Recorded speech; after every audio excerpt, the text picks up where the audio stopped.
Hello guys and welcome to another episode of Redacted.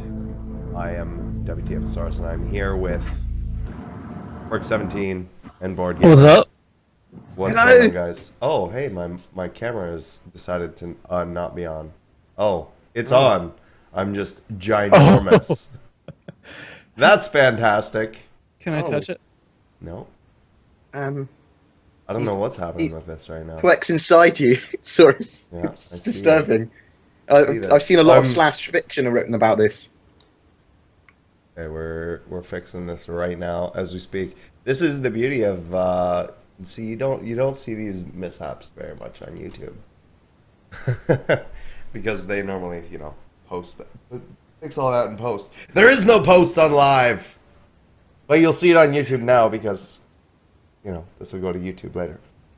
Or YouTube. Oh, good stretch. Correct. I was up really late last night.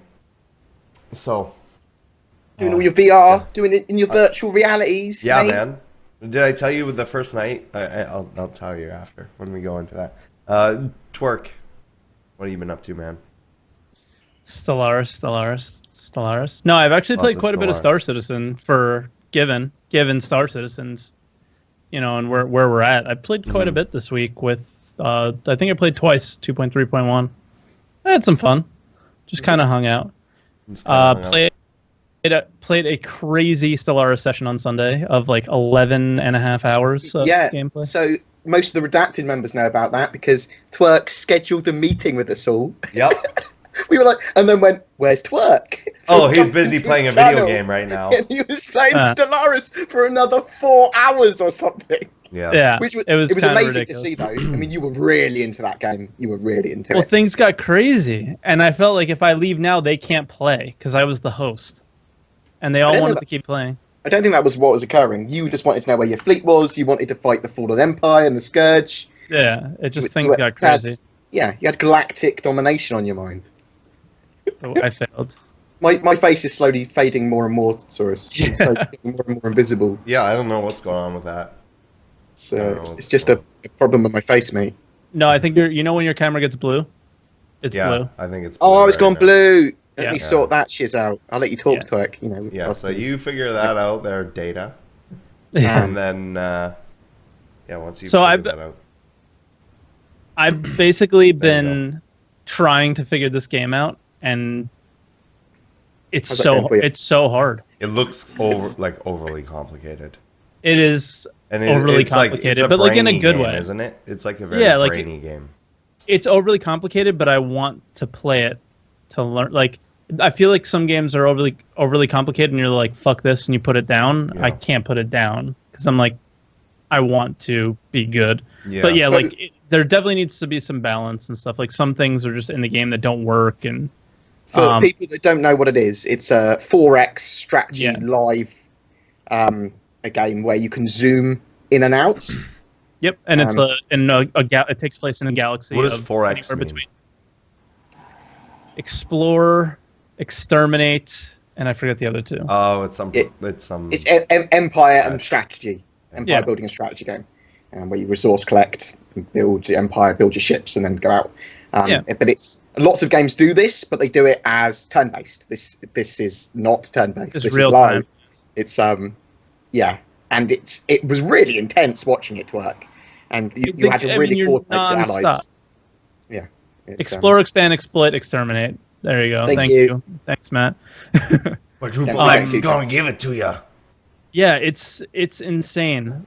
So there's some things that are like a little wonky about it. Like, you have like the first ship that you start with is a Corvette. It's really small, and basically you can make a Corvette build that's impossible to hit.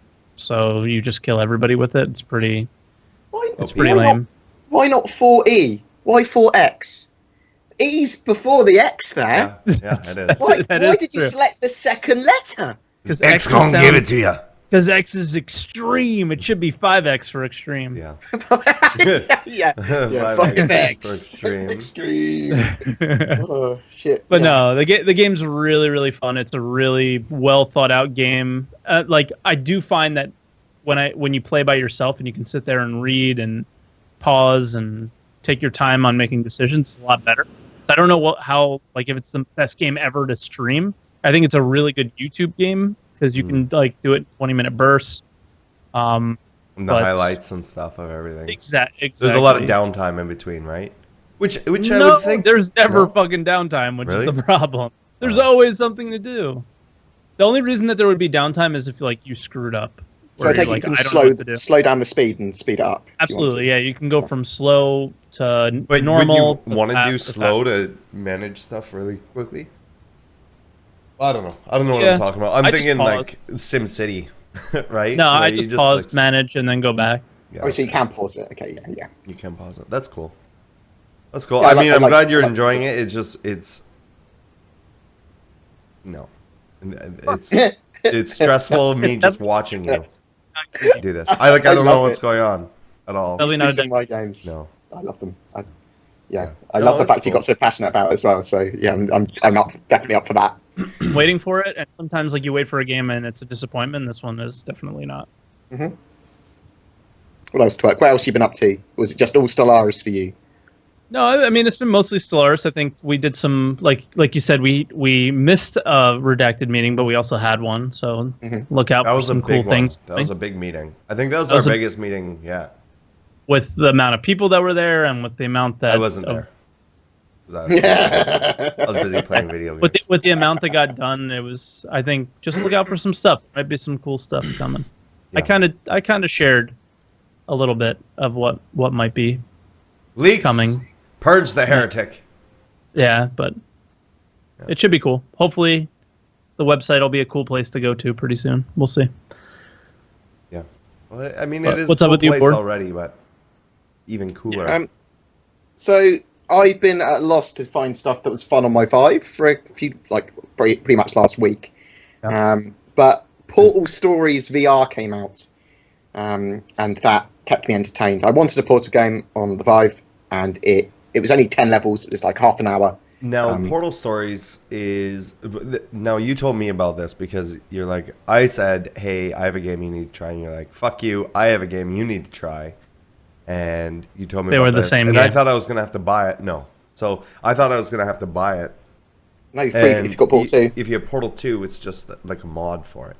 But I haven't played it yet. I've downloaded it, but I haven't tried it yet. Is it like Portal? Or is it like different than what? It's like is? The lab, more like it's it's Portal puzzles, but you don't really have a portal gun. You can just teleport around. Right.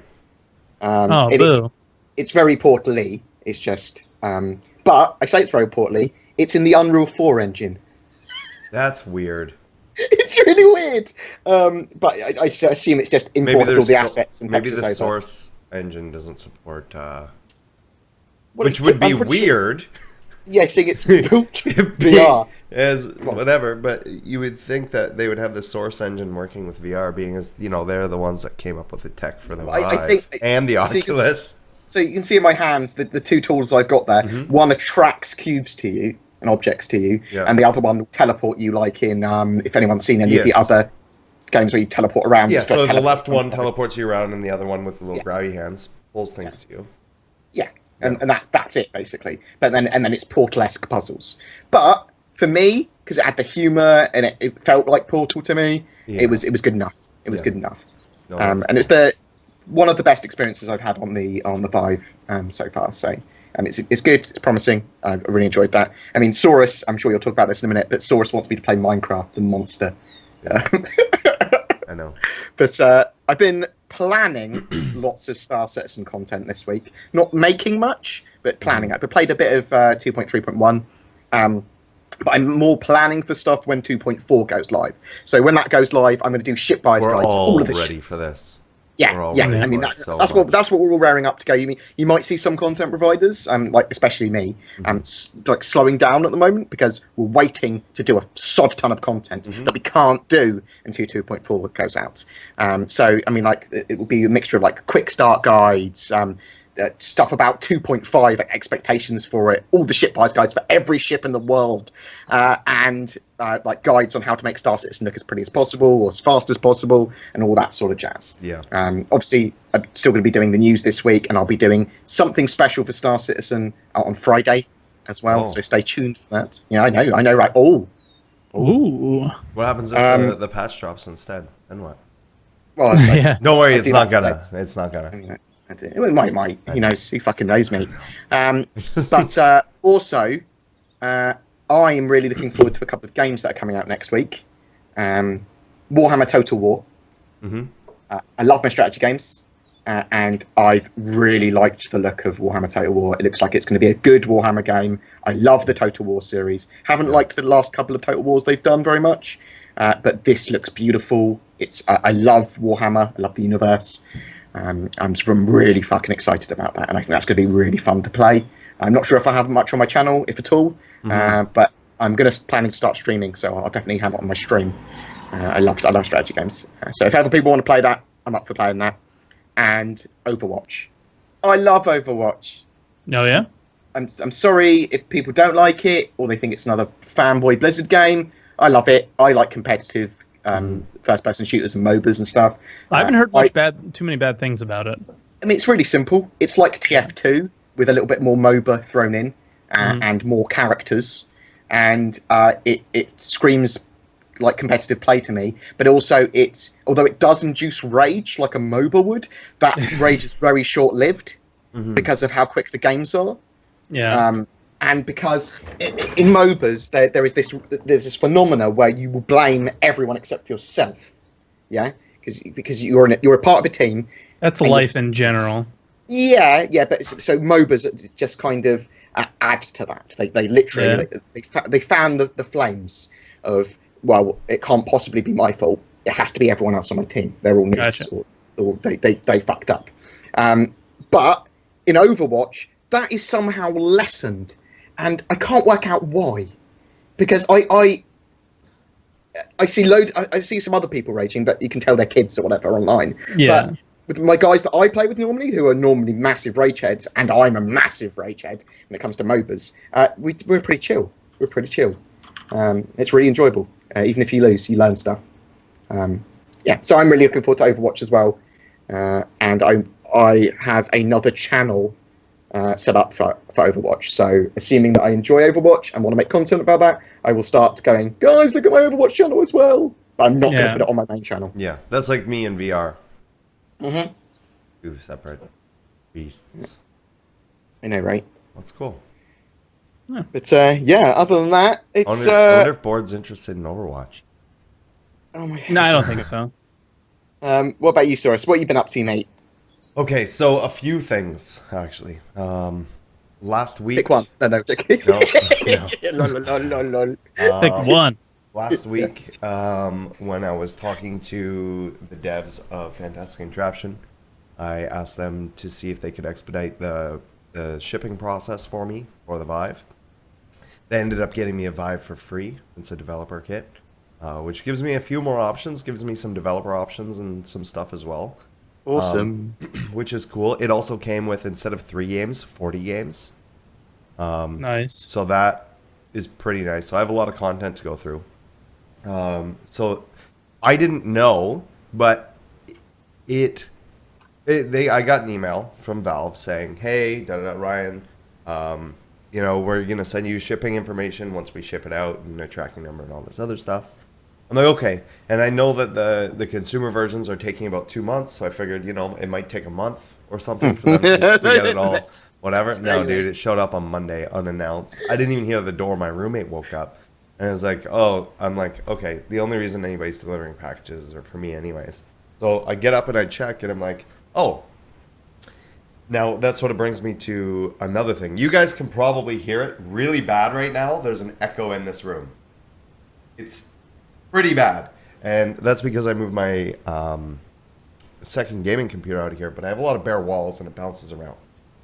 And with VR, I can't really use a static microphone. I need to use like a clip-on lavalier mic. But before I did that, I need a mixer and a condenser and all this other stuff. So I What? No. I got a whole new audio setup for my stream because I'm gonna need one for the guest computer anyways. So Thriftbot's head is about to explode. Yeah, so I ordered a new microphone setup over the weekend with the Vive money that we raised. So I could have good audio for that. So that's audio foam, bass straps, a new Shure SM7B mic, a new 12-channel mixer, a compressor, tube preamp, all that stuff are on its way.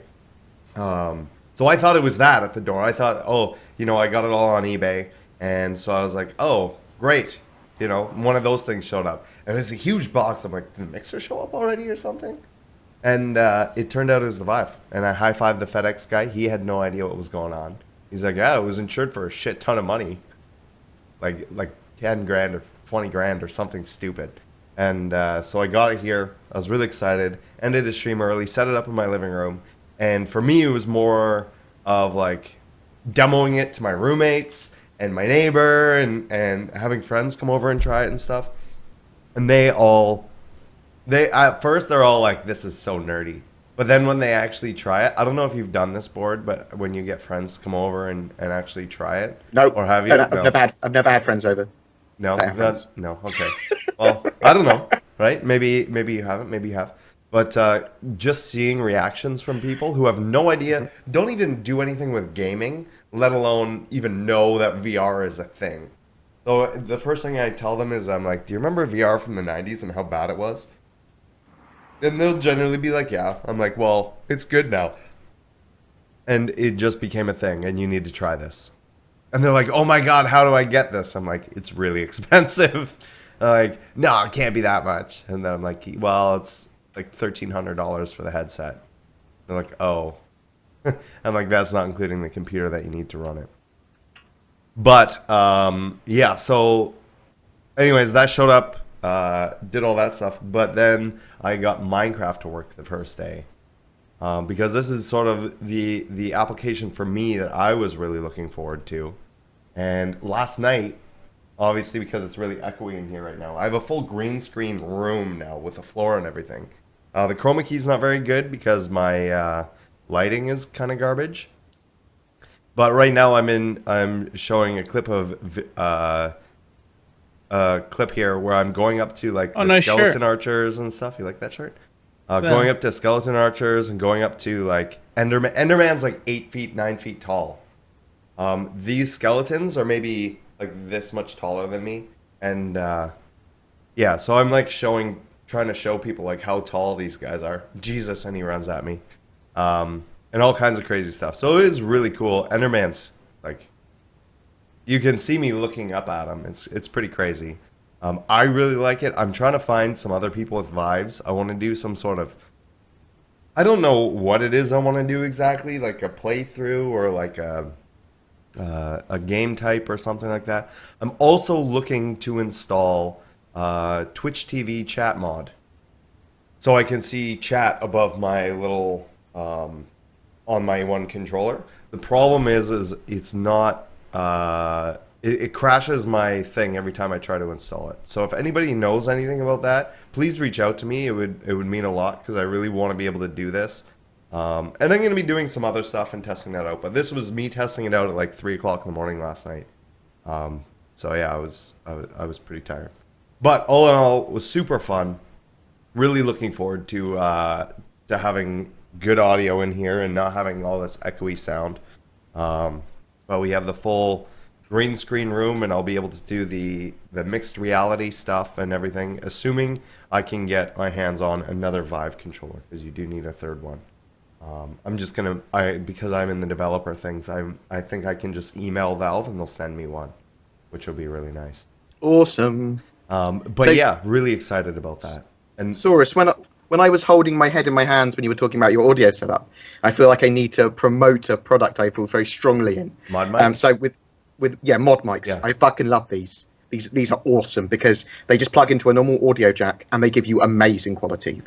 I would still need the lavalier mic part, because that would replace the lavalier mic that clips to your thing. I still need the wireless transmitter.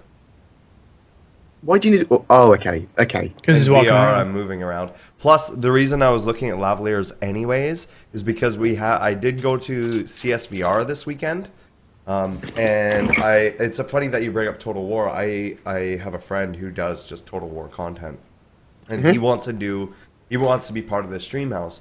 And I have a couple people now that want to invest into the startup of the stream house, which is really cool. Dreamhouse, woo! But with the lavalier mics, they would be useful for the stream house as well as VR, right? So if you're walking around the house and everything, instead of miking up the whole house, you can just mic up a person. So, I mean, that's sort of the plan, and I'm going to need that stuff eventually anyways.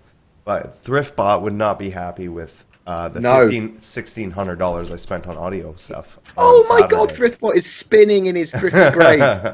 Yeah, but it's, you know, it's done. So.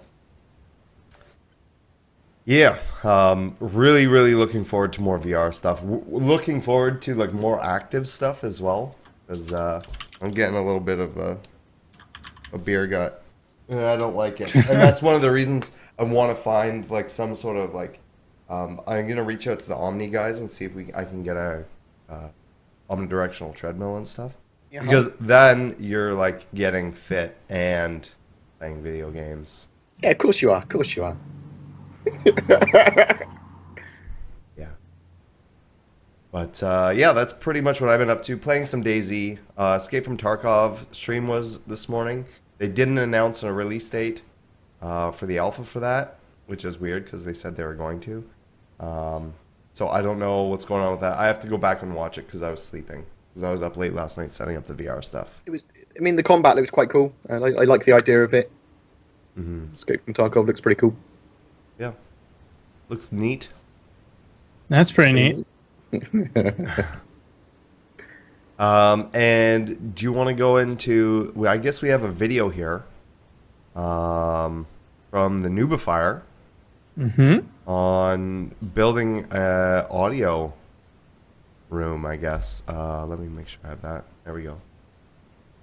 Now he showed me a lot of his scripting and stuff before this. I know he puts a lot of work into this stuff. Oh, Ottawa, I know that place.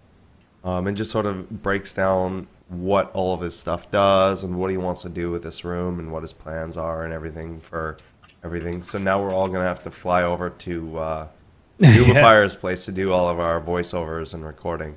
Basically, he said that he has like an extra guest house for all of us, and that we can go there and use his recording room, and that's why he's putting so much work into it, which is really awesome. So I want to say thanks to Noobifier for that. I'm booking our flights to Ottawa here in the next couple days. Yeah. And yeah, if you saw that room that has the foam all the way around it, that's what he's doing with the false floor and everything. It's crazy. No, but he is doing some crazy stuff. It's pretty cool. And he has a link to the video in chat as well if you guys want to watch that with audio, being as it is probably a lot more. Then he just superimposes his face over mine. Jeez. The nerve on this guy. Yeah. The nerve on this guy. Really cool video. I suggest checking it out, even if you're not interested in like normal... Like, if you don't want to be a content creator or anything, I just think this stuff is interesting if you're a tech nerd or anything like that. But yeah, but pretty cool stuff. For people that don't know Noobifier, he's been doing all the HCS voice pack stuff over the last few days. He's their golden goose at the moment, demoing all their stuff. He also, and I'm going to promote him here, starting Friday, has a big HCS voice pack giveaway. I think he's got 5 copies of each of the voice packs to give away, starting Friday on his channel, and it's going to be going over a week to get everyone involved. I'll chuck links on this video about it for when this is up on YouTube as well. But check out his channel. If you can link your channel as well here or something, probably would. He's already done it. He's already done it. He's already doing it. No, there's already a command there for him. Of course he has. But yeah, there's also another video of a new HCS voice pack profile that came out today. This is the first that I saw of it, and I haven't heard about it or anything yet. Is with Kate Click. It's one of my country women. Yeah, a country woman. So I'll put that link in the chat where Noobifier did a thingy with that.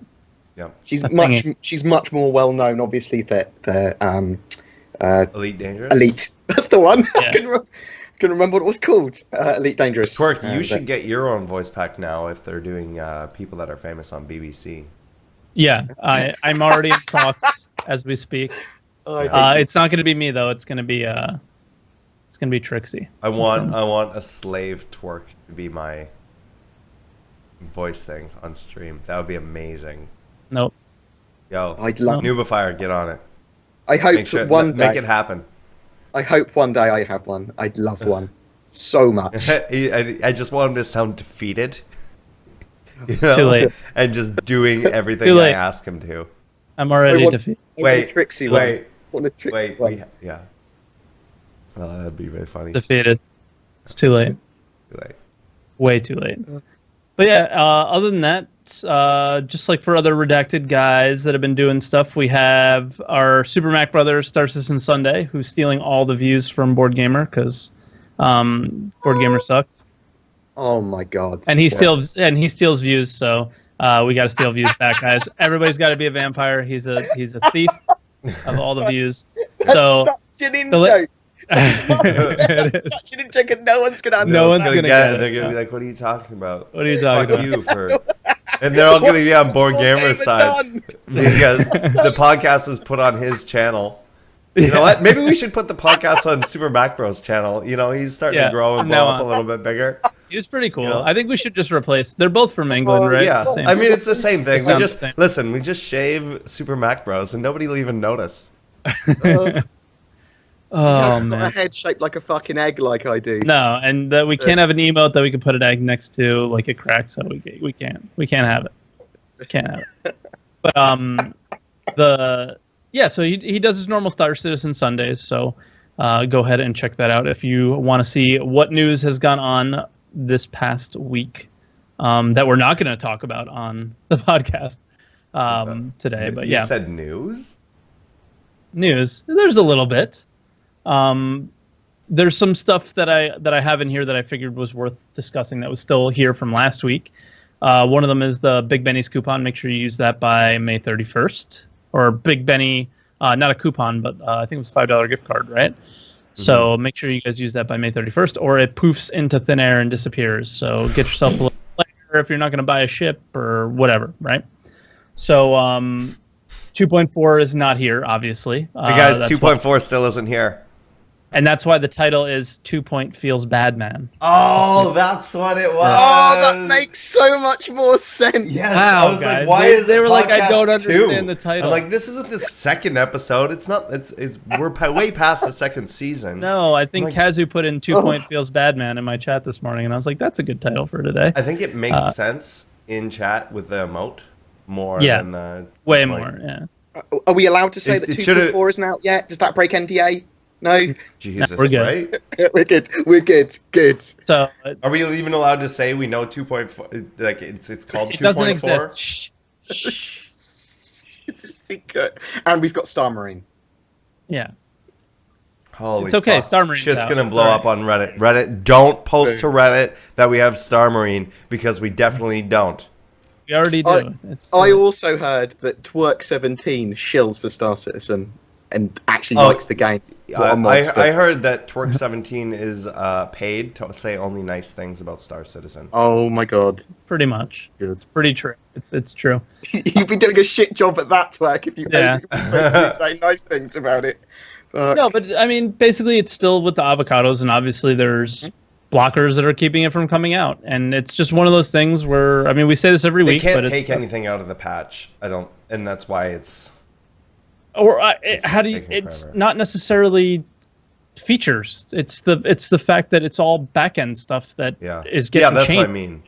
Just breaks fucking. It's got to break everything. right? I would expect that if it took them a certain amount of time to get certain features fixed, they wouldn't include them. That would be my expectation.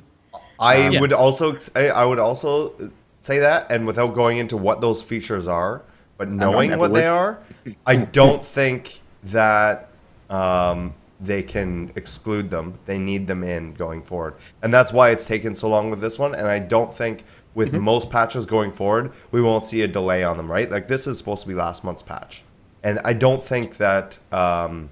Yeah. I think that this is integral to the game, and it's important that they get it out now. There's no real waiting on this, so they have to Yes, include totally this agree. stuff. This- And that's why they they can't haven't get out the pulled it patch. out and just released the patch with some ships in it. Yeah, you're totally I right. mean, it's. I think it's pretty safe to assume that if other PTU patches go to the Evocati or whatever, that they won't take this long every time. It's obviously one of those first implementation things, and it's just massive, so it's going to take a while. And I know people are starting to get frustrated because this isn't the first time this has happened, and like this is, I guess, what making a game is like. None of us are game developers. Some of us probably are that are in the chat, but most of us are not. And no one's a game developer of the scope of this game, CIGR. Right? Unless, yeah, exactly, because nobody's making a game like this. So unless you work there, you probably don't know anything, right? But yeah, I mean, it's just one of those things where this is one of those things that are really important for it to actually make this game a game. And if they don't get it right, like why would they rush it, right? Persistence, we've been talking about, it's one of the most important things. It's the groundwork for everything existing. So it's really annoying that we can't talk about it or we can't play it with you and show it and all that stuff. But at the same time, it's just why rush it? We want this game to be great, right? Yeah, exactly. Yeah. And we want this game to be great. It sucks that we have to wait. Yeah. But we want to be involved in that development process, and that's why some people are getting stressed. They've got 2.3.1, they want 2.4. Some people don't give a fuck if it's buggy. They won't. They wouldn't care. And I think that's all it is. Some people want to get a hold of it, but if you do want to get a hold of it, be more active on the issue council. Anytime you do get a build to play, log in, play it, try it, be active on that issue council, and then you're much more likely to get chosen for Evocati or for early PTUs. But to be clear, that's not why it's under NDA, and that's not why you don't have it. I think they kind of explained really well this week as to why the NDA actually exists, and it's to have everybody that is testing in one place. There's if you've ever been on the PTU or any issue of part of the issue council, there's a lot of noise. There's a lot of shit that doesn't belong there. There's a lot of things to sift through. There's a lot of duplicate posts, I guess. So when you keep everybody focused and a small but large test group focused, it makes the process go a lot faster. Yeah, I think they said they had a 90%. Over 90%. It was over 90% report and log on rate or something with the Evocati testers, which is amazing. That's fucking fantastic. But it's not just that. It's the fact that people are working together to make, like, this is happening. Can somebody help me reproduce it? And they do it.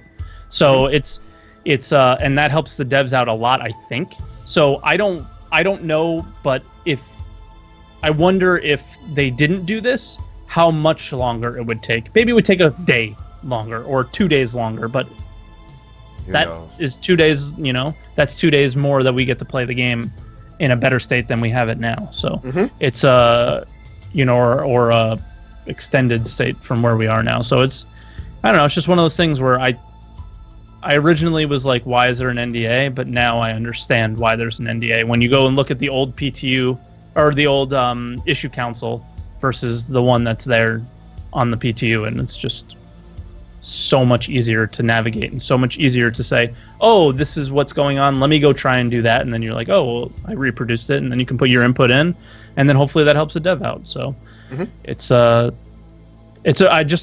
never saw the value in it until recently, and it sucks that we can't see it, but I think it makes sense that it's there, and I understand why it's there now.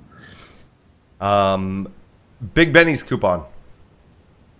So we talked about that before. Yeah, May 31st. Yeah, May 31st, and Ben and Alexis are back.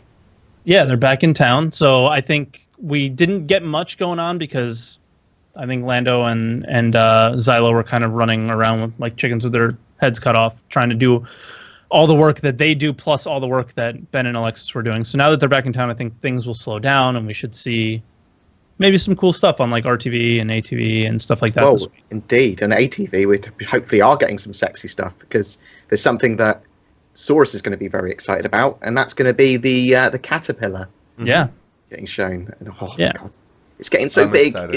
It's going to be like it's so cool now. Sandy posted a Sandy, like Yeah, 2 hours ago, posted a link on Facebook of Do we have an image? something that I didn't think was going to happen. I thought that was kind of gone, but if we look at the image, it's kind of... Oh, is this the Caterpillar cargo module door mechanism? Yeah, but maybe that's with a lot of other door mechanisms where they're opening on the side. Remember how they were talking? Yeah, this is the side door opening that they talked about. There it is here if you guys want to see. I didn't know because they kind of never said anything about it again. I didn't know if it was still going to be in. Yeah, it's an integral part of the design. Just knowing the things I know about the Caterpillar, it's necessary. Like the fact that it opens on the side is just awesome. Imagine both sides. Imagine just sitting on the ship and just like looking out the back of a ship is one thing, but the side of a ship is like being on a plane and looking out the window or something like that. I think that's really, really cool. I just really love the idea of like 5 people being in there with railguns and the side of the ship opening up. You know, or some sort of floor-mounted turrets. Oh yeah! Oh my god! Yeah. Right? Like think what we had in the hangar way back when with that weapon thing. Now imagine you had those that you could put on rails or put on something in there and open that up. I love the idea of cargo defense pods, which look like cargo containers that you'd have for the whole series. They blow up. But you open them up and they've got loads of weapons. Yeah, loads Q-ships. Of turrets. Those are called Q-ships. Oh yeah, Q-ships, of course. Q-ship They hunt pirates, basically. They pretend that. They pretend they're like transport vessels, but in reality, they're like full-blown military vessels that are disguised. Yeah. That's cool. But I like that. I love the idea of some sort of cargo pod like that in the future. So devs, make it happen. That's actually not a bad idea. Matt Sherman's here. I know he's working on some Drake ships. I heard he's definitely part of Star Citizen. I think he's one of those guys. I heard. One of those CIG guys. Yeah. But no, like remember when we first saw the Caterpillar modules where they were kind of talking about them, like they would say a non-piratey name for the module, even though it was piratey. Yeah. I hope they do something like that for cargo. I never knew anything. I never knew about like Q ships or whatever. But I hope they did because that seems like a really, really cool. Yeah, it would be cool if like you open up the side of a cargo thing and instead of cargo you have a bunch of weapons in there, or if you used it just to scoop up stuff or for salvaging or whatever. I mean, look at it. Kind of looks like a shovel, right? What if you just shoveled up a little asteroid and brought it with you? Really inefficient mining ships. Just grab the whole asteroid. How much is this worth? And then plop it down on the table. Let it go when you're quantuming. And try and aim for try to use meteor strikes to other ships. Oh my God. Can we launch asteroids at planets with this card? Oh God. Sorry about the questions now. CIG. Yeah. RIP. But all in all, very, very cool. I'm really excited for that. I think that's the most exciting thing I'm looking forward to this week. Is seeing more because I mean we saw it in its earliest state, right? And we haven't seen much else from it since. So I can't wait. I don't know what modules we'll see. We know that they're done with like the habitat modules, which they mentioned on RTV this week. But I don't know what more we'll see of it. So maybe those modules, maybe a little taste of something else. But there was a lot of Drake talk this week. Drake, what up? Yeah. So that must have been good for you. Like this was very tiny, but I know the Buccaneer is the next concept ship. Oh yeah. Right? And so, I don't know. Did we mention it last week? And it's $110. Yep. I don't know if we mentioned that last week or not. Haven't seen it though. Haven't seen it as of this recording. Yes. So, and go ahead. I'm quite excited for the Buccaneer. Now I'm not going to get one. And I'm worried about the way it looked. Well, I was worried last week about the way it was going to look. I talked you off the ledge. You guys reassured me. Well, yeah, exactly. Yeah. Someone reminded me how good the other ships look. And they went, oh, yeah. So it excites me because it fulfills an important role in the verse, which is that piracy role. It's going to give outlaws another ship to choose. I mean, not just outlaws. Obviously, it's not just going to be an outlaw ship. I don't think a manufacturing company would go, let's make a ship for pirates. That's what Drake does. That's like Drake's mantra, though. They do it, but they do it like sneakily. No, well, they do it more for militias and private militaries and stuff, I think, is the idea. Yeah. And that just occasionally that tends to be outlaws and pirates and people that don't like the UEE military. But I want to know more about it because I'm going to be fighting them a lot. I'm going to be in a mining ships. I'm going to be. I'm not going to be an outlaw at all. I'm going to be really quite lawful and kind of patrolling. What a nerd. The outer edge of space, like UEE territory, the fringe worlds and stuff. I've got Karak and that sort of stuff as well as my mining ships. So I'm going to be fighting Buccaneers, and I want to know more about them. And I'm excited about them because it's going to be a lot of combat potential there. That's going to be a lot of my gameplay right there. So if they do that ship right, and you don't want them to be too weak, but you don't want them to be too strong. You want a nice balance where you have good gameplay, where there is so much risk to you, but there's also risk there. Oh yeah, I'm excited. I'm excited for that. Guys, BoredGamer is excited for that. Look at how wide his eyes are. We always That's have the our little most awake fantasies. I've seen him. We always have our little fantasies about Star Citizen. Yeah. Where we're thinking like, oh my god, mining's going to be so good when I do this with mining, and I could get attacked by pirates, or can you imagine capital ship battles? We all have those kind of fantasies. Yeah. And with me, it's balanced meta between ships. I'm such a nerd. But if it's not, like, we've all played games that are unbalanced, right? Yeah. It's frustrating. So you want that. You want Star Citizen to be brutally kind of rewarding but risky, and it punishes you if you do something wrong. I like that. I mean, you don't want it to be. You want to kind of have that choice for that risk. You don't want it just to be forced upon you. But if they can do that right, if they can balance that right, where you've got that option of doing something super risky, but if you do it, it pays off. But if you don't do it, oh shit! I love that. Then people will be frothing about their stories, and you'll get some amazing. You'll frothing, talking about it like, did you hear this time when I did this kind of thing? We'll get some amazing YouTube content. We'll get some great stories. We'll get some great videos, and I'm just so excited for some of that emergent gameplay, is what I think they keep on calling it. Definitely. And like, I read into this a little bit more than what? So we're still streaming out, but last we saw him, he was on the ship shape in LA. You just cut out for they were good 30 seconds. You both just froze completely. Twerk, can you repeat it's the not last you, 20 it's seconds? not you. Yeah, just repeat. Just start it's not over you, again. it's me. It was definitely my end. Yeah. Okay, no problem. There was basically some tiny little news that I read into a lot, where Jared on RTV mentioned just briefly about Josh Coons, like, oh, he's back in Texas working on the Herald. Cool. But he was in LA the last time we saw him, and he kind of mentioned that there were some questions that still needed to be answered about the cockpit and the data modules and things like that. And given that he's back in Texas, you kind of have to assume that those were answered and that he's, feverishly working on it, and it's a smaller ship. And then Jared kind of goes, you're probably going to see that sooner, or maybe it was Zylo, I can't remember, but you're going to see that sooner than you think, type of thing. So I don't know. After 2.4, which they've mentioned to us plenty of times, that we're going to see the Reliant in hangar and the the Starfare flying, I think maybe our next hangar-ready ship is the Herald, right? Just based on some of that information soon. there. You would think it would be soon. I think a long time ago we thought it was going to be soon when it was getting worked on, and then they kind of put it on the shelf for a little while. I think I need to kind of confess something right now. What's that? I think most people have sort of figured it out. BoredGamer and Twerk17 actually aren't real people. No. The reason I run 3 computer setup is because my third computer is dedicated to simulating both of them as realistic as possible. I'm involved in a program here with D-Wave in Vancouver, which, if you know, is the quantum computing stuff. And this is the most advanced AI you will ever see.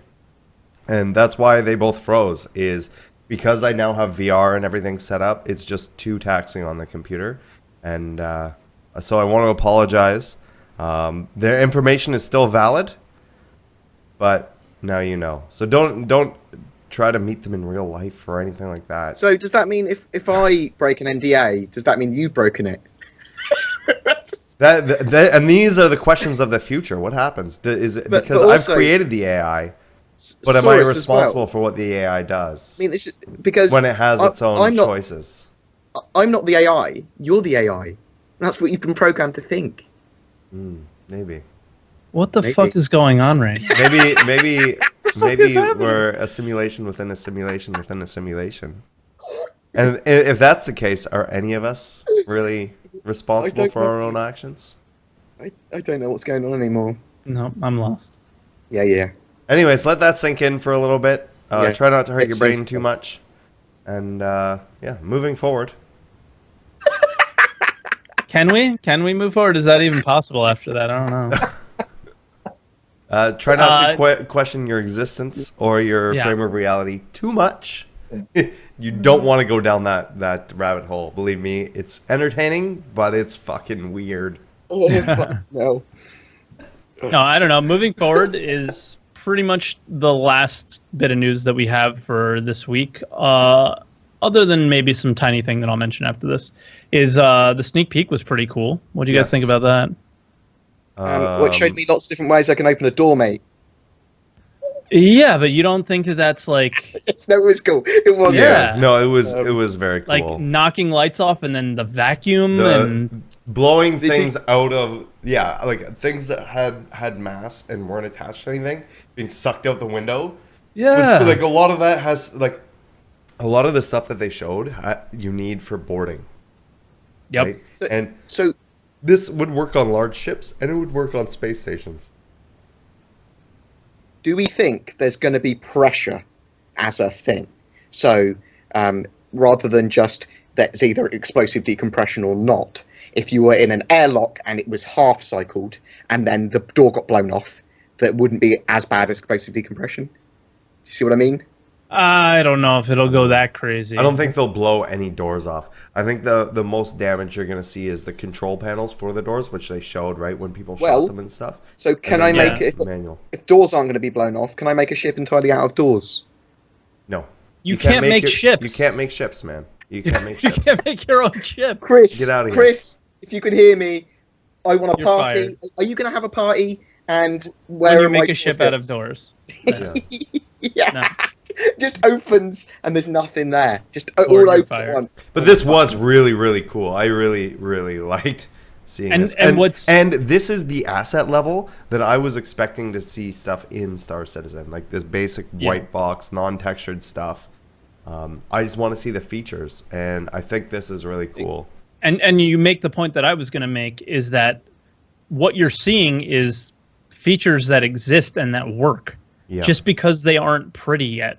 Yeah. Is the only reason that they're not in the game. I feel like I don't really know. Again, I'm not a game dev, but if these things are happening on the screen and the guy is playing them, that means that those things work. So at the very end of the little sneak peek, in the little console bar, you can see some words. Yep. You can see hacking skill. Yeah. You can see sector level or hacking skill. Does it really say that? It says hacking plus skill minus extreme. hack skill, and it's on extreme. Oh, how hard it is to hack. No, that's what your hack skill is at, I think. But there are no skills. No. Okay, so, maybe that is what it takes. Like, you have to. But so what I found interesting was the life support system and area control console, and it says that the atmosphere composition is smoke and the life support system's on. So I'm really interested on. That's why I was talking about pressure and stuff earlier. Yeah. I'm interested on the life support systems. How many people can they support? Is there a hard limit of like 2-person ship, only 2 people? What happens if there's a stowaway? What happens when you get boarded? And what happens if you lose your life support system while you're fighting? Do you have to get a spacesuit on? And is there going to be explosive decompressions like we just saw in other situations? Yeah. Is there going to be lots of atmospheric things that can happen to you on your ship? And this sort of stuff is obviously a bit further along than we think as well, I think. Yeah. No. At the top of the screen, it says room pressure 100. They've got pressure. It also shows the pressure of the room. Yeah, because when you blow out the window, it needs to know what the room pressure is. Yeah. And where that vacuum origin point is. So this is really important that what Matt put in the chat. CIG_Sherman said, some are more rough stand-up of the features. The next step for a lot of these is to make sure they work in multiplayer. So what like, I think when you look at a lot of single-player games, they're able to do, like, if Star Citizen was just a single-player game and they didn't have to worry about multiplayer, we'd be a lot further along than where we are now, right? Because a lot of the issues that have come up with Squadron 42. Yeah, with Squadron 42, exactly. But a lot of the features have to work in multiplayer, so that's what's holding up a lot of things, and what has held up things in the past, right? So yeah, these look awesome, and they look ready, and it's not like, I guess I said, oh, they just have to look pretty now, and then they're in. And Matt kind of was like, whoa, wait a minute there, we have to make sure that they work in multiplayer and everything. So, but it's a pretty awesome because multiplayer concept. Ruins everything. But yeah, it's an amazing proof of concept. I mean, don't ruin my fantasies, Matt Sherman. Don't you dare ruin my fantasies. He wants 50% pressure. Room. Oh my god! I want people to explode in their spacesuits when oh my god! I don't think that's gonna happen. Sorry, man. I think it's just gonna go just like you die when you get shot. Just explode in your spacesuit, and everything goes to black.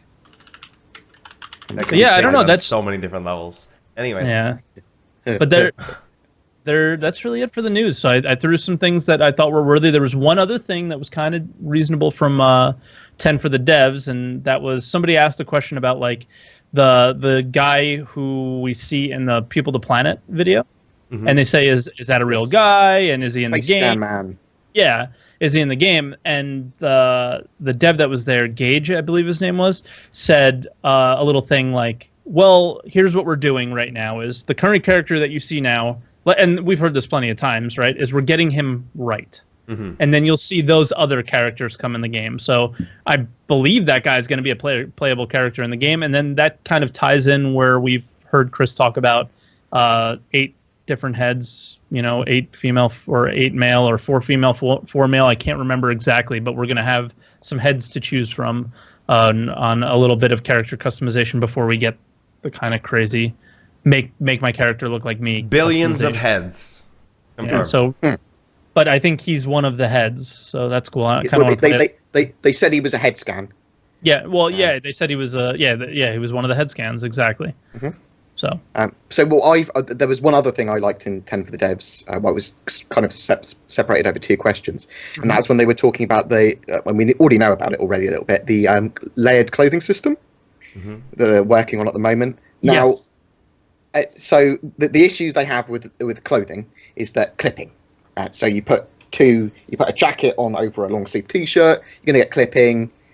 What's the point in even wearing that clothing if you can't see it? What takes priority? They're developing a system where you can wear multiple layers of clothes. It doesn't clip, and it has like real sort of flow, like a clothing would, like clothing physics.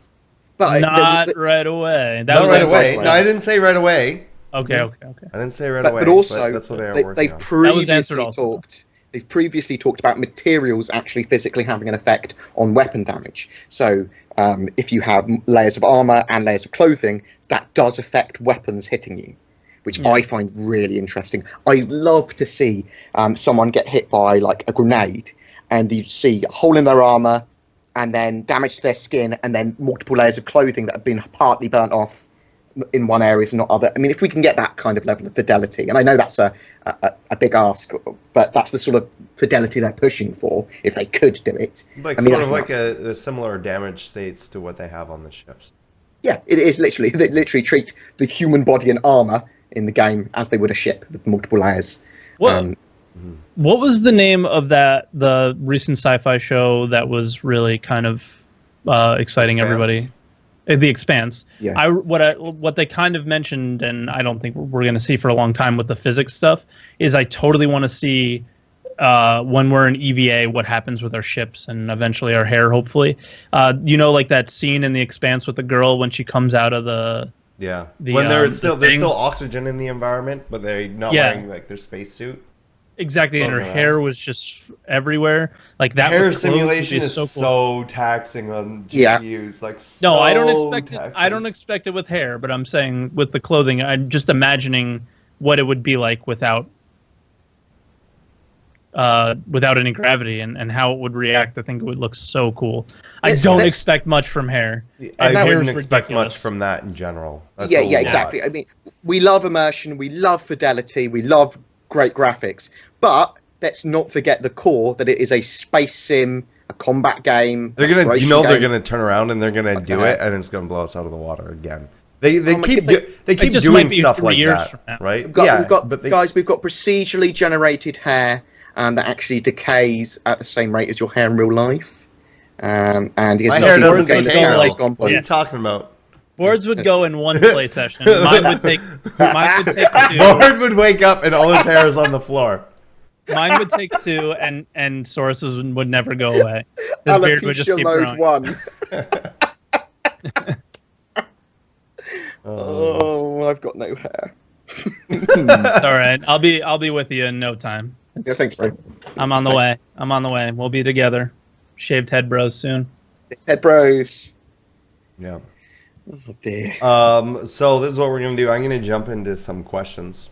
And we have a bunch here. So if you don't have any questions, guys, that's okay. We totally understand. We've been stockpiling them for this exact Screw you reason. guys. We don't need But you if you anymore. do have questions, exclamation point question in chat. We're gonna start with our first one here, coming from Memestein. Twerk, is this one of your guys? I feel like it is. Yeah. Do you think CIG would hold back gameplay mechanics already working in Squadron 42 if it would take too much time or manpower right now integrating them into Star Citizen build, or aren't a high priority? If no, do you think Squadron 42 release in 2016 is still a thing? I think the real question is the Squadron 42 build integrated into the Star Citizen build, which I think it is. And then they Internally, and then- anyways, yeah. Yeah, and then they keep things out, which is part of the Data Forge thing, right? So that's exactly what they do. But I don't think it's necessarily gameplay. I don't know if it's actual So, mechanics and things like that. But Yeah. From both of you, I mean, I think that Squadron 42 is going to release in 2016. What about you guys? I hope so. I have the big stuff planned. Well, that that's I've the had thing. to, Like when we go back to things being single player versus multiplayer, Single player is a lot easier to develop for, right? You're only having to develop for one person that's seeing from their Exactly. point of view. So you don't need to have all kinds of stuff going on. You don't need to see things happening at the same time and stuff like that. Yeah. So I would imagine that it would be close to whatever. I think And that'll be the first date they we'll hit. hear about that until, I mean, the avocados might test some stuff for it. I have no idea. That's like one of the main reasons I think they have the NDA anyways, but it's like, who knows? I want it to be, because obviously I've been doing stuff to prepare for that, but it's like, I don't know. Yeah, I don't know. I don't. Yeah, I mean, just to answer It's the hard to question, I don't say. think they would hold it back, though. Yeah, I don't think. I don't think they would hold stuff gameplay back unless it was unless it wasn't working. related in to multiplayer. Vandal or related to.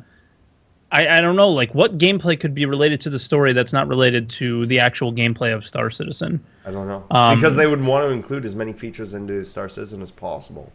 Yeah, So and why then would to answer even the if question it was is like an edge case? Why wouldn't they? And then to answer the question, I think that the builds are together. I have no idea though, but I would have to assume that it is because I heard them mention like Data Forge, so they can take things out that they don't want us to see yet that are in the build. So there you go. But excellent question. Thank you for asking. Memestein. I know who that is. Probably It's like Memestein. IDD or something. Yeah. Our next question is from Nighthawk Zale. And he asks, regarding the Drake Caterpillar, do you think that CIG will maintain the original concept for the salvage module, which includes man cannons? No. I don't think, yeah. No, I don't think so. I think it would be an interesting to fire crewmen out of the ship like torpedoes as part of a boarding action. Thoughts? I think that was kind of like a joke. That Yeah, I think it was a joke, and they confirmed that that is not happening. I think they've said that several times that that's not happening. Yeah. Oh, does anyone want to go on a boarding action on Saurus's caterpillar? No. Yeah, It's out of a cannon. Get the fucking gun, guys. I'm going to interrupt you a little bit, just because it kind of goes along with the question that we asked, the last question. But Matt Sherman popped in and said, drop in and out co-op of the campaign was removed. There's long-term plans for some mission replays with co-op, but it wouldn't be full campaign co-op. So yeah, and they said that a while ago. See, I didn't know that. So that was like news to me. So they said that just bringing the co-op in isn't a game changer, and it doesn't work with all the missions. Yeah. So I know that some people were disappointed about that. Some people were disappointed, and that's why they're still going to add it in later on. But I'm not. I want the full single player. You know what? I don't even like single player games that much, but I agree. I love single player games. What I'm going to do is, as soon as we have that co-op, I'll fly with one of you guys, and we'll sync the single player levels that we've done co-op with the storyline. You see what I mean? To make a YouTube series is what I want to do. That would be really cool. I don't know if you know this, BoredGamer, but I'm known to troll some people in co-op, and I'll play with Slack then. Me and Laura play. It's all right. He's always asleep when we play anyway, so it's all good. TNT in my shit. I might accidentally put TNT. I won't ever actually do the damage. What I'm gonna do is I'll just put mines in there, and if you step on it, then I mean it's your own fault. Then it's your fault. Yeah. Right. You owe money for mines. yeah, exactly. Bro, you blew up my mines. I need you to repay those back. Thanks. Yeah. Oh, I'm gonna blow in the end, the story is more important than anything for that game, and always will be, I think. And if they, if they ruined it by co-op with co-op, I'd be pretty bummed out. So I don't think they'd ruin it. I don't think they would ruin it. I just think it makes it a lot harder than they would like for them to integrate it, and especially for all of the missions, for what they have and how the story goes, it just doesn't make sense. And I think that's all it is. We're gonna have most of the multiplayer from Star Citizen. Yeah. But if they implement it later in Squadron 42, the thing is, I mean, once you've played through, this is what I'm gonna say. I think it's similar to, say, Halo, right? Like once you play through the missions, that's it, right? You might go back and play. You're through. So not a single player game. You might go back. No. But I'm saying, like, for you to go back and play through it yourself for the story is great. But for you to go back and play with friends through the story with the mission, I see. That's not really going to happen. You're going to go and do the multiplayer, the actual multiplayer. Oh no, friends. I played Halo co-op on the hardest level through hundreds of times with friends. Yeah. And Free Space 2 as a single player game. I mean, I must have played through that game. I don't know. Maybe I'm looking at it through different lenses, but it's just different gamers, different horses, different courses. Like I'm totally gonna play this game over and over again from different. Oh yeah, for sure, and try and do like different options and stuff like that and whatever. But it's No, I mean, thought that's where you were going, and I was like, wow, you really don't like single player games. Yeah, no. Well, I'll play it so a lot of my time is going to be spent. I'm going to be playing Star Citizen, and I'm going to take a break from Star Citizen to play Squadron 42. So we're gonna have to also do some sort of we're gonna have to see who can do a speed run through it too. I think every month a 24-hour Squadron 42 stream or something. Yeah, try and do like a see who can get through it the fastest. We'll all go at the same time or something. I'm up for that. We'll do a little bet. We'll do a little bet. Well, not our first couple playthroughs. Not our first couple Always ones, a competition. Always competition. Saurus is the competitive one of the three of us. I'm happy to do a competition for speed running it. Yeah. You guys hear that? All right, guys. Our next question is from Alper Cavalci. And he asks, what will be the minimum clothing a player may have? Thanks. I think they like boxers and a t-shirt or something. Probably. I don't know. What's the lowest clothing level? Like Under Armour? I think maybe. I hope just your pants, little man thong. I hope your boxers, yeah, like a little man thong or something. I think I want to be. I think it might wanna be be in my like ship. Under Armour. I want to be in my ship, just wearing a space helmet. Like the clothing we have now, Under Armour. If that makes sense. I wanna invite Saurus to my hangar, but I'm in my bed in my underwear, sitting like this. He's pulling. I want to have that He's option. pulling a Kramer. Matt, how hairy can we make our chest in game? Can we make it like a sweater? Can we make it so hairy? These are the questions that we need to know that are important. Protects us from the vigors of space. Yeah. Oh my god. Did we even answer the last question? We skipped over the last question, didn't we? No, we said that the man cannon said it's not going to happen. Oh yeah. Okay. Because we went through it quick, and then I interrupted, and I was afraid that we didn't answer it, and I forgot. I have to work with these guys, not just during the podcast, but like all the time. Oh my god. All right, let's go to the next question. Jesus. Oh man. We're not drunk. We Uber really nerd. No, I'm surprisingly. Yeah. Oh, fucking hell. We should do a drunken podcast. If next week, okay, this is the deal. If Okay, next week, yeah. If 2.4 doesn't come out next week, 2.4 isn't out next week, we're gonna do like a drinking podcast where every time somebody says 2.4, we have to drink or something. We'll do something stupid. We'll figure it out.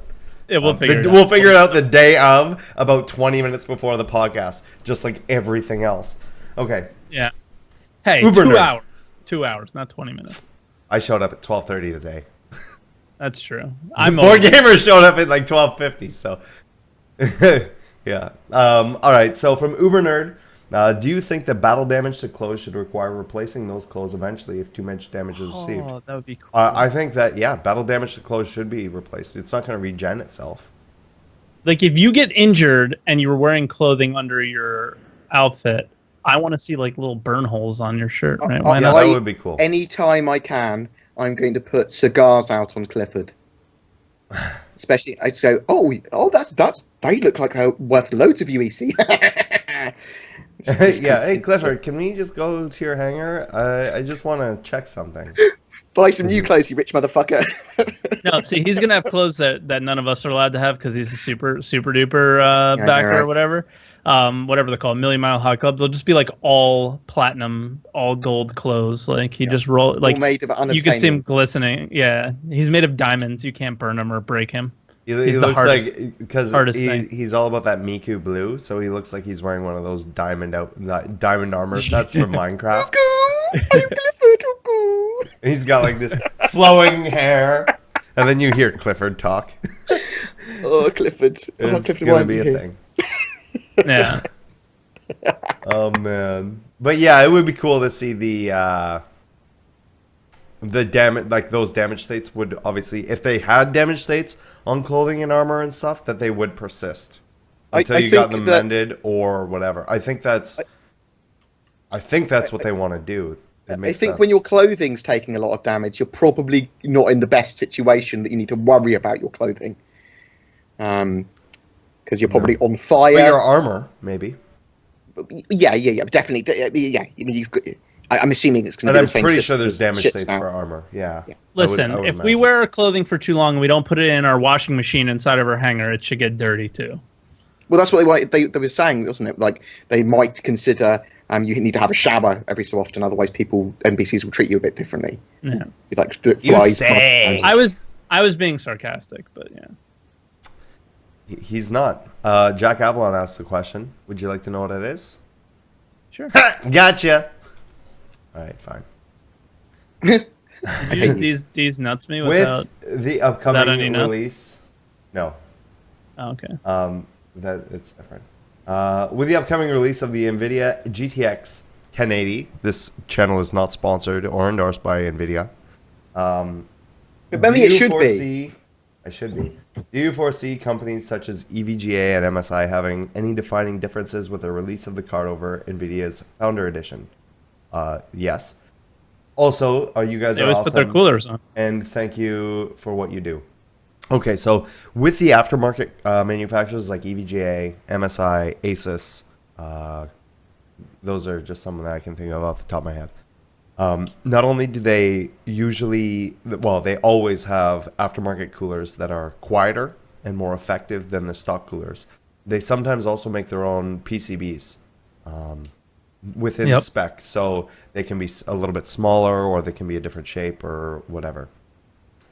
Also, all those cards generally come with a factory overclock, whereas the Founders Edition, I think is an overclock. I think it's a standard card and whatever. So the Founders Edition, is just replacing the words reference. Yeah, so it's still a reference card, is what I was getting to. I don't know why I don't know why they call it Founder Edition, but I guess it sounds How better. fucking cool does that sound? That's why they've called it Founders Edition, because you get it earlier than any of the other cards, and they're offering it for the lifetime of the product.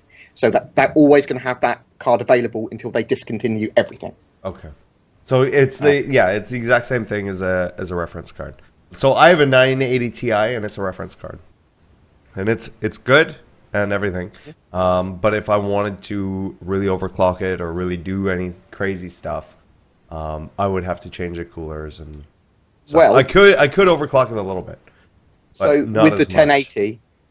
From the benchmarks that we've seen, and I need to get one in my own hands, but I saw on Gamers Nexus and a couple of other places that have done good reviews of it. It's very overclockable. That the reference 1080. Yeah, the reference one. I'm pretty sure this one is as well. What I'm saying though is that the aftermarket ones are usually more overclocked. So they go by something called bin, and different bin cards are, when they test, no two cards test the exact same, even if they're made under the same conditions and everything like that. Some are more overclockable, some are not, and that's why you have different ranges of 980 Ti's or 980s or 970s or whatever. And the Founders are the top bin for this. No, for a no. They're everything. Unbinned. They're unbinned. They don't know. They're just unbinned. So you could be really lucky and get something that just overclocks whatever, and you can get really unlucky and get something that doesn't overclock at all. But then when you go to things like what are the Silicon Lottery? That's what that's. Yeah, that's what the TIs are, though. They're the higher bin ones. No, so they hold on to them and say these are the better. No, TIs are different architecture entirely. So the higher bin ones are the ones that have been tested for their tolerances. And if they reach a certain tolerance, then, so say it can only go up to 1200 computes. I'm just going to make up numbers here. So let's say one goes up to 1000, one goes up to 1100, 1200, 1300, and one goes up to 1600. Okay, the 1600 ones are going to be really rare, and there'll be an aftermarket company that would want to buy those from NVIDIA for a higher price and put their own coolers and put some stuff on it, and that's where you get the Kingpin cards and things like that. So those are the higher bin cards, whereas like the Poseidon might be 15 or 1400. So you see a lot less of them, but they're a lot more expensive. Like when I bought my 780, their prices are different. When I bought my 780 Poseidon, it was more expensive than a 780 Ti, and that's because their bin's so high. They come with a factory overclock, because they can overclock way above that, and they put as much technology into like the cooling and the PCB as they can. Gotcha. So I believe rather than obviously binning the individual cards, they bin the batch. Yeah. So this batch of 200 cards was made with this particular serial number. They're all going to be able to be overclocked to similar levels. I'm not sure exactly how it does it, but that could be correct. But that's why most people are going to wait for the aftermarket cooler ones to come out, because they're going to be. It's not that you can't get a good reference card. You definitely can, but it's less of a guess.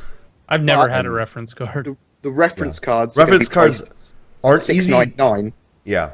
And the recommended price of the manufactured boards, the partner boards, is $599. So you might be able to get a faster board cheaper. So it's worth waiting. Yes. And sometimes it depends on the card, right? Like the Kingpins or whatever, those are notoriously known for being a lot more expensive, but they perform a lot better. Whereas, some of the Strix cards or something like that, like from Asus, would be maybe cheaper and perform better, or overall. So it's less of guessing and more knowing what you're getting. So that's sort of what that means, and I hope I answer that. I answer that to the best of my knowledge. I realize that I have none. Yeah. I so thought I had the a other little thing bit. too is finding reference cards. Actually, it's harder generally once cards are out to all the manufacturers to find reference cards outside of Nvidia's website than it is to find all the aftermarket cards. So, like my 980 Ti, if I wanted to do SLI with it, I would just have to go to Nvidia's thing. I think maybe NCIX might have them, or like some really specialty computer places have them, but you can't find them very often. Except for the lower end cards, which you can find in Best Buy and Future Shop. But you're never going to see like a 980 Ti or a 980, from my experience, in one of those kind of stores. Fuck you, twerk. I just posted a link to a video I did all about the 1080s and the Founders Edition and that sort of stuff the other day. Okay, cool. So if people want to considering pre-ordering them or not, because watch my videos. Next question from Iggy Pie. Regarding the latest ship concept sales and announcements, what type of ships would you guys love to see in the future? Stuff like a fighter from RSI, a small salvage ship, etc. Wow. Drake Go ahead. Corvette. Yeah, Drake Corvette. Drake Corvette. Although I'm hoping that when we see more of the Caterpillar, it starts to feel more like that. 'Cause I don't feel wanna see that's the another direction it's fighter. going. I don't want to see another fighter. After so the tired. Buccaneer and the Dragonfly, I Yeah. don't want to see anymore. No. I don't want to see any more. I Not want for to see... the time being. Later on, No. definitely. I want to see of course. a variety, but I really just want to see ships that bring gameplay into the game. I would love we're at that point. This is gonna sound weird, but there was a concept, and I don't think we may ever get this, but there was a concept for a Vanduul ship that acted like a train in space. I think I remember seeing something like that. Yeah, and it looked really cool, and it looked like it would be good for something like mining or salvage or something like that. Okay. And it looked like it was all of the same ship, sort of attached to each other. But something for salvage. We have the Reclaimer, but I'd like to see something smaller for salvage. Caterpillar, I think. maybe. No, like dedicated. Like just like we have the dedicated Prospector now. Prospector. I'd like to see a little dedicated salvage thing. I think that would be really cool. I think that'd be cool. Or So, like a tugboat style ship, which we don't really have. We don't have a ship that is like a tugboat They have the that could Crucible. but nothing that could bring a much bigger ship. They were talking And, about like, tugboat bring that. a few times, weren't they? That would be really cool. Yeah. But, so I want a genuine cheap pocket carrier as well. I think that's going to be the Caterpillar, to be honest. Could be. With it, I think that'll be the Caterpillar with the Dragonflies. Because you have to get the... Okay, so this is what we know about the Dragonfly, okay? They can fly in space. They can fly on planet. They cannot get from space to planet on their own. Because they're open. Because they're open. So that means that there's... this is pure speculation, but I'm 99.9% sure there will be Dragonfly modules for the Caterpillar. It only makes sense. Like, how else would they get in? And be flyable in both. Because if you put it in cargo, then they're cargo. They have to land somehow. They have to get into little atmosphere. bike clocks on them. Yeah. Well, they're like space scooters. But they have to. You have to get them from one atmosphere, from atmosphere into space, and vice versa. So Can you do sweet 360s with your space scooter, like my Razor scooter? It's the same thing with the, the Archimedes and the Merlin. They attach to the constellations. I don't think the bikes, the Dragonflies can jump either. So you need a way to transport them. And so it would make sense, especially with the Caterpillar and everything. I don't know. It would not surprise me in the least, and I would think if there was a module. Yeah, It no just way. it just no makes way there sense. wouldn't be. It just makes sense. Yeah. Agreed. But yeah, I don't know. Is there anything in particular outside of those things that you guys would like to see? No. No. All right. Fine. Maybe like an anti-fighter boat of some sort. I like the idea of something smaller than a Corvette, but bigger than a Constellation, which is a dedicated role to take out fighters. I just want to see ships that come with gameplay. Like when they come in, gameplay changes in the game. It brings things in like salvage, like that. I want to see. That's what I want. I think we've already got so much promised gameplay that I don't even want to consider more. No, not new gameplay of the promised gameplay. Okay. Yeah. All right, let's take these 2 questions, and then we are going to end the cast here. I know we all have stuff to do. I have to work on some VR stuff, and I think Bored has to get some things done. Well, I'm going to pretend I'm sleeping, but actually play Rust. Right. Right. I'm so tired. Not a surprise. From Uber Nerd, other than the Caterpillar and the Idris, which large ship would you like to see come next? I want to see the Carrack. The Carrack would be really cool. I want to really see the Carrack or the Reclaimer. Yeah, the Reclaimer's Banu Merchantman. Oh, I'm so popular. Yeah. Just as you said that, somebody typed it in the chat. Yeah. I don't know. For me, outside of the Caterpillar or the Idris, large ship.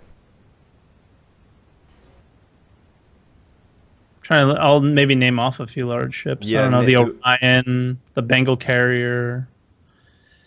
Banu, man, it's all about the Banu. That ship looks fucking sick. Yeah, I think I want to see the Carrack as well. The Carrack or the Reclaimer. Or, you know what? Actually, the Hospital would be really cool, too. The Endeavor? Yeah. Yeah. The Endeavor. I'll go with the Endeavor. I don't think it will be, but I think it'd be really, really cool for to see. Science. Or the Science.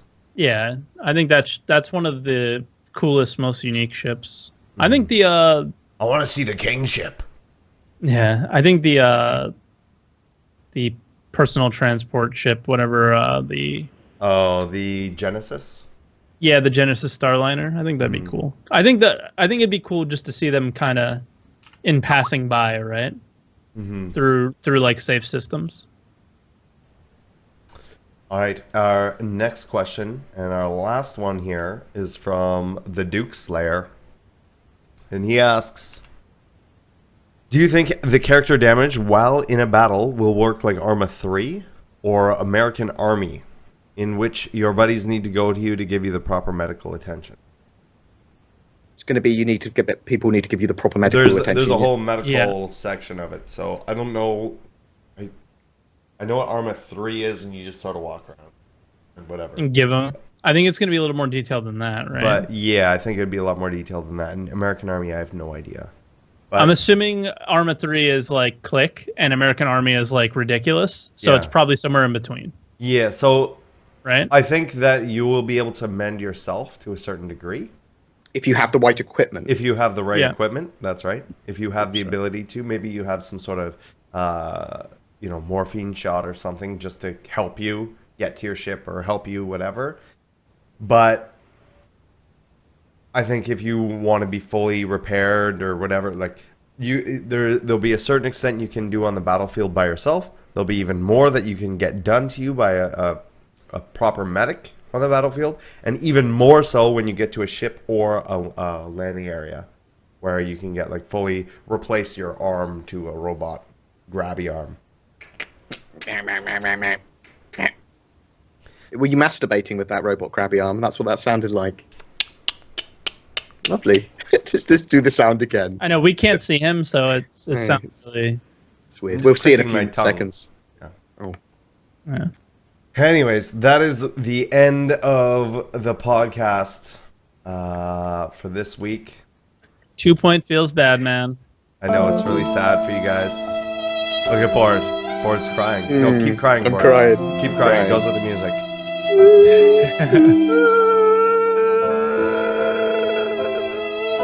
What a lovely sound. Chris Roberts, why? We will be back next week. Hopefully we have more to talk about. If not, we're getting drunk. If not, we're getting drunk. We're gonna have our first ever drunk podcast, which should be just as entertaining, if not more entertaining, than if we were to get a patch. Yeah.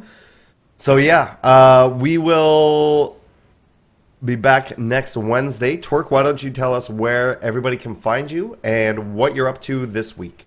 You can find me here on this Twitch channel, twitch.tv/Torque17, and on Twitter at Torque17Gaming, and on YouTube at Torque17Gaming. As far as what I'm doing this week, I have no idea. I'm just going to wing it. I have nothing planned. I'm sure we're going to get some Stellaris. I guess the only thing that is planned is hopefully finishing up our Stellaris multiplayer stream that we did for 11 and X hours last Sunday, and maybe start up another one. I don't know. That's kind of becoming a thing, is Stellaris Sunday. So like a little multiplayer game on Sunday. But right on. Other than that, I have some other things that I kind of want to do on Sundays too. So I think everyone should also sign up to Twerk's YouTube channel, because I'm trying to get him to promote it more. We need him to be able to vampire BoredGamer's views back from... Yeah, I got to vampire them back. Yeah. I haven't put up a video in a month, though, so I'm kind of waiting for some... I kind of put up new content when it's up there, and I don't do much else. I think when... But the plan is, I think when we actually get some gameplay where I have people playing with, I'll put up, like, kind of condensed versions of the live stream on there of, like, what happened and us having fun, things like that, so... Yeah. Yeah. Yeah, BoredGamer, what about you? Where can people find you? And what are you up to this week? I'm Other heavily than on the internet. I appeared on the internet a few times at least. All those places where your mother warned you not to go. Wow, yeah, she did. She did. So at BoredGamer, pretty much, BoredGamer UK, pretty much everywhere. So that's on the YouTubes. So youtube.com, BoredGamer UK, on the Twitters, anywhere. To type in that in Google, and I'm sure you'll find me somewhere. And I do all the Star Citizen videos. And yeah, and any people that have got feedback, suggestions for videos, content they want me to do, suggestions for that, it's always really appreciated. At the moment, more ideas the better. And literally, I'm a view vampire, but I'm also stealing all of your information. I'm a data mining vampire. Suck all those ideas out. Okay, so this is what I need you guys to do. If you're watching this on YouTube right now, do me a favor and either type garlic in the comments, or put up, if you Google special alt characters, you'll find a cross. So if you could put a cross and a little garlic in there, that would be fantastic. And then maybe we will stop the epidemic of BoredGamer vampiring everybody's views. If we could just push him back a little bit. We just push him back a little bit. Or in all caps, just the only comment I want you to leave is that view vampire. And I would really, really appreciate that. We're going to have to explain that to people at some point. Join us next week where we might explain that. Yeah, maybe. So just do me a favor and do that. If you get to this far in the podcast, I really appreciate it. I'm glad you watch all of our videos. Definitely let him know that he's a view vampire, and it needs to stop. Hashtag no more view vampires. Fuck you. Just a suggestion that's in the chat that I actually quite like. When 2.4 drops, shall we attempt to organise a live stream with all of us to talk about it? Yeah, sure. Well, maybe, yeah, we could maybe do something special or something. We'll figure it out. Yeah. If it's at the right time. Yeah, if it's at the right time. I know we all have a lot of things going on, so outside of Star Citizen. Have you made those crosses out of sausages? Yeah. Yeah. Those are it's called ripperonis. Ripperonis. Oh, wow. Ripperoni and pepperonis. Yeah, see, there you go. People know. So those sausages have garlic in them. So, stand back. All right? Yeah. Stand back. And then people are putting the crosses in there as well. Look at that. Oh, my God. This is amazing. Nice. This is amazing. So, for myself, you can find me on twitch.tv/WTFOSaurus and twitter.com/WTFOSaurus. As you can tell, it is still really echoey in here. I'm hoping to get that fixed sooner rather than later, as my phone didn't come from China, surprisingly enough. It's coming from the States. And everything's been shipped. Or started to be shipped. America. So it should be here within the next couple of weeks or so. I'm going to be working more on the VR stuff. Also, if anybody has a Vive, whether you're watching this on BoredGamer's YouTube, or if you're watching this on Twitch or whatever, I'm looking for people to do multiplayer stuff with. I think I haven't done any multiplayer in the Vive yet, and I'm really looking forward to that. So if there's anybody who can commit to a schedule or anything like that, or even if it's just a one-time thing, hit me up. You can email me at WTFOSaurus@redacted.tv if you're interested in that. And I'm looking for more experiences and stuff as well. So maybe you're developing something or whatever and you want me to check it out. I'm more than happy to do that on stream with you. But I think that's going to be it for this podcast. I want to thank everybody who came by, even in this little mini content drought we're going through. We love you and appreciate all of your support for Redacted and our individual channels. And we will see you guys. Thanks for sticking with us. Next week. I will not be streaming right after this. I'm gonna try and figure out this Minecraft thing, and I might do some VR stuff in a little bit. It's a game for kids. That's what it is, Saurus. You figured it out. He hasn't played it in VR yet, so I haven't. So it's honestly it's a whole other thing. Yeah. So we'll see you later. All right. Peace out. Later, guys. Bye, guys. See you in the verse.